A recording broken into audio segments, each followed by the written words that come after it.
With this true blue salute, I'm Karla Nichols here with the president of the Pleasanton FFA Chapter, Claire Ahrens. How are you doing today, Claire? Good. How about you? I'm doing pretty good.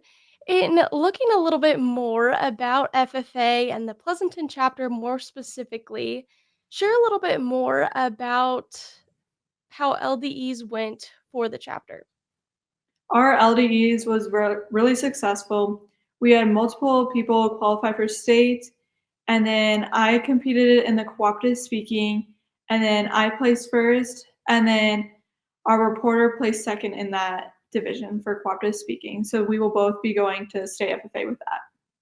Congratulations. In talking about the cooperative speaking, though, share a little bit more about what that all entails. What's the different topics that you would talk about in cooperative speaking? So my cooperatives that I like the topics that I discussed in at districts was what is a cooperative? So I informed my judges like what all a cooperative is, the impacts a cooperative has on agriculture, and the benefits of being in a cooperative. So we just have to talk 6 to 8 minutes about anything we want about cooperatives, but those are the three topics that I chose to do. And in looking at some more contests that will be coming up, in addition to the LDEs, there's also going to be CDEs coming up. Share a little bit more about some of the different contests you'll be competing in with the CDEs. So I will be competing in food science and meat, and we are getting study hours set in stone. That way we can hopefully qualify for more stuff at state in the CDE contest. In talking about state, you'll be going to state in with your cooperative speaking, is that correct? Yep. And then also being able to go to state with the CDE. What would you say are one of the key highlights of being able to go to the state level in these different contests? Definitely when I get recognized on stage. So last year I also did cooperative speaking and I placed sixth. So getting on stage and seeing everyone in those blue jackets at state is super overwhelming because you know you have a community to fall back on when you are in trouble. And it's really helpful to know that.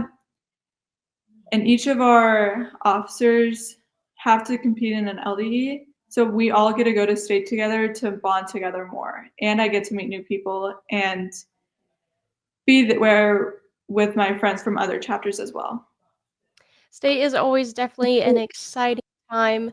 Looking at another avenue of the FFA program, there's also a SAE, Supervised Agricultural Experience program with that, and you have an entrepreneurship SAE. Share a little bit more in depth what that entrepreneurship looks like.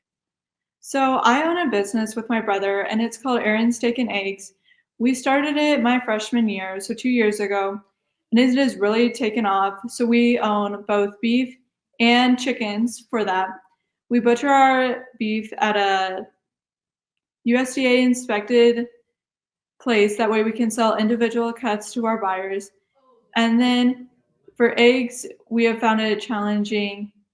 So we are no longer able to do that part of it because of one of the new laws passed. That is really interesting that you're able to start this business through the FFA program. And share a little bit more about the other skills or opportunities that you've gained while being a part of FFA. Community, like friends that I've gained through going to different leadership conferences, really helps me. I stay intact with a bunch of them. And then when I go play basketball, I get to see them. And we really just share what our FFA chapter is doing throughout the year. And I take stuff back from them and see what we can do in our FFA chapter to help our FFA chapter grow. In talking a little bit more about the community aspect with the Pleasanton FFA chapter, there is a state officer, I believe, coming to Pleasanton here shortly. Share a little bit more about that hopeful engagement with a state officer there at your local FFA chapter.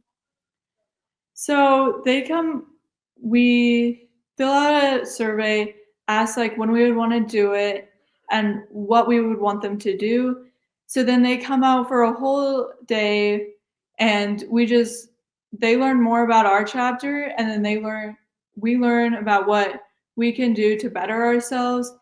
And they also help us to prepare for state and prepare for the CDE contest coming up. And in wrapping up our conversation here today, share a little bit more about another upcoming opportunity. There's multiple opportunities, it sounds like, for Pleasanton with the state officer coming, but also in addition to that, you guys will be attending the Aurora Co op meeting.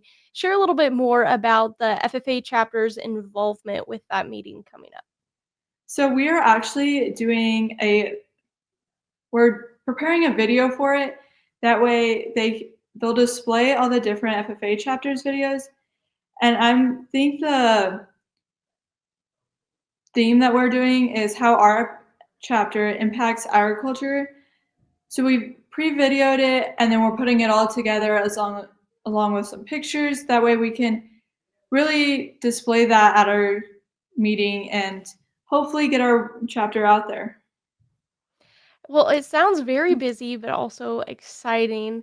In recapping everything that we've talked about so far today, how will the FFA program help you in your future endeavors after high school?